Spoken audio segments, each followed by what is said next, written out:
नमो बुद्धाय दोस्तों स्वागत है आपका अवर प्राइड हमारे गौरव पर। आज मैं फिर एक नया वीडियो आपके सामने लेकर के आया हूं नए टॉपिक के साथ।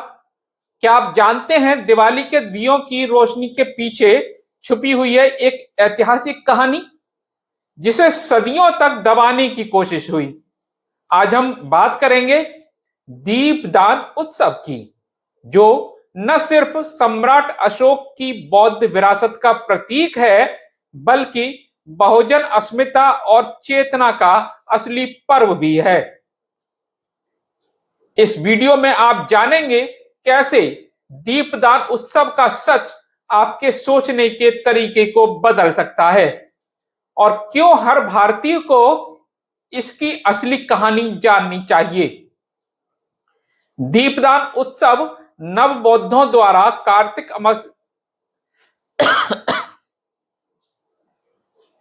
दीपदान उत्सव नव बौद्धों द्वारा कार्तिक अमावस्या के दिन मनाया जाता है, जैसा कि हिंदी कैलेंडर में है। जहां भारत में इसे दिवाली या रोशनी का त्योहार के रूप में मनाया जाता है, वहीं इसकी ऐतिहासिकता विवादित है, जो मिथकों और विभिन्न धारणाओं के बीच में बटी हुई है। दीपों के त्योहार की परंपराएं देखने में पूरे भारत की लगती हैं, लेकिन दिवाली को कई ऐतिहासिक नजरियों से देखा जा सकता है। बौद्धों का मानना है कि इस दिन सम्राट अशोक ने 84,000 स्तूपों का निर्माण पूरा किया था। वहीं हिंदू पौराणिक कथा के अनुसार यह दिन राम की विजय और उनके अयोध्या लौटने की खुशी में मनाया जाता है। यह पर्व कृषि समाज से भी जुड़ा है, जहां इसे खरीफ की फसल काटने के अवसर पर मनाया जाता है। वैश्वीकरण और बाजारवाद के कारण त्योहारों के नए अर्थ भी बन गए हैं। महत्वपूर्ण है कि दीपदान उत्सव और दिवाली दोनों ही त्योहार अपने ऐतिहासिक मतभेद और अपनाने की कहानियों का प्रतिबिंब हैं। आखिर दीपदान उत्सव है क्या, जरा हम इस पर नजर डालेंगे। दीपदान उत्सव नव बौद्धों द्वारा सम्राट अशोक के बौद्ध धर्म पुनर्जीवन प्रयासों की स्वीकृति स्वरूप मनाया जाता है। बौद्ध इतिहास के अनुसार बुद्ध के महापरिनिर्वाण के बाद उनके अवशेष 8 राज्यों मगध के अजातशत्रु, वैशाली के लिच्छवी, कपिलवस्तु के शाक्य, अल्लकप्पा के बुली, रामग्राम के कोली और वेद के ब्राह्मण, पावा के मल्ल और कुशीनगर में बांटे गए थे। सम्राट अशोक ने ये अवशेष पाटलिपुत्र मंगवाए और 64,000 नगरों में विहार, चैत्य और अस्पतालों का निर्माण कराया ताकि बौद्ध धर्म का प्रचार प्रसार हो सके। डॉक्टर वाल्मीकि प्रसाद अपनी किताब दीपवंश में अशोक के पाटलिपुत्र और वैशाली में प्रयास का जिक्र करते हैं, जहां उन्होंने अशोकाराम नामक बौद्ध महाविहार की स्थापना की थी।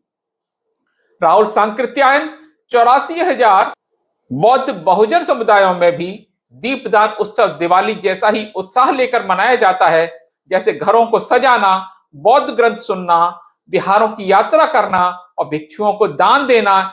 ये अभ्यास बहुजनों के लिए अपने ऐतिहासिक गौरव को पुनर्जीवित करने का तरीका है। इसका महत्व बौद्ध और अशोक के इतिहास को जानने में है, जो जाति विहीन समाज की बात करता है। सांस्कृतिक पुनर्जागरण के विचारकों राहुल सांकृत्यायन, भदंत कौशल्यायन, विंसेंट स्मिथ, गेल ओमवेट आदि के कार्यों में बौद्ध परंपरा के पुनर्जीवन पर विस्तार से चर्चा है। बौद्ध धर्म का पुनर्जीवन, खासतौर से डॉक्टर अंबेडकर की 1956 में बौद्ध धर्म को अपनाने के बाद विवादित इतिहास की नई पड़ताल का अवसर बना। डॉक्टर अंबेडकर ने अपनी पुस्तक द ट्रायम्फ ऑफ ब्राह्मणिज्म में लिखा कि भारतीय संस्कृति को हमेशा एक जैसी मानना गलत है। ऐतिहासिक रूप से 3 भारत रहे, ब्राह्मणिक भारत, बौद्ध भारत और हिंदू भारत, और सभी की अपनी संस्कृति थी। त्योहारों को एक रूप और संघर्ष रहित बनाना हिंदुत्व के एजेंडे का हिस्सा है। जो ऐतिहासिक गलतियों को छुपाता है। मुख्य धारा में भी बहुजन समुदाय का इतिहास की पुनर्व्याख्या और प्रतिरोध अक्सर देखा जाता है, प्रतिरोध अक्सर अनदेखा कर दिया जाता है। त्योहार खास तौर से बहुजन समाज के लिए एक सांस्कृतिक पुनर्स्मरण और इतिहास को दोबारा सोचने का तरीका है। दीपदान उत्सव बौद्ध अशोक परंपरा से जुड़ा है, जिसे मुख्य धारा के इतिहास में जगह नहीं मिली। ऐसे सांस्कृतिक आयोजनों से ही सामाजिक इतिहास का सच्चा रूप सामने आता है। इस पर खास खोज की है, शोध किया कल्याणी जी ने, इस पर खास शोध किया कल्याणी जी ने, जो जवाहरलाल नेहरू विश्वविद्यालय में पीएचडी की छात्रा हैं। उनने जर्नल लिखा इसके ऊपर। अगर आपको यह जानकारी पसंद आई हो और आप चाहते हैं कि बहुजन इतिहास की यह रोशनी हर घर तक पहुंचे, तो इस वीडियो को लाइक, शेयर और सब्सक्राइब करें। अपने विचार कमेंट में जरूर लिखें। चैनल को हाइप भी कर सकते हैं, ताकि ऐसी अनसुनी और असरदार कहानियां आप तक लगातार पहुंचती रहें। याद रखिए, अप दीपो भव, खुद अपना दीपक स्वयं बनो, दूसरों के अंधकार को भी दूर करो।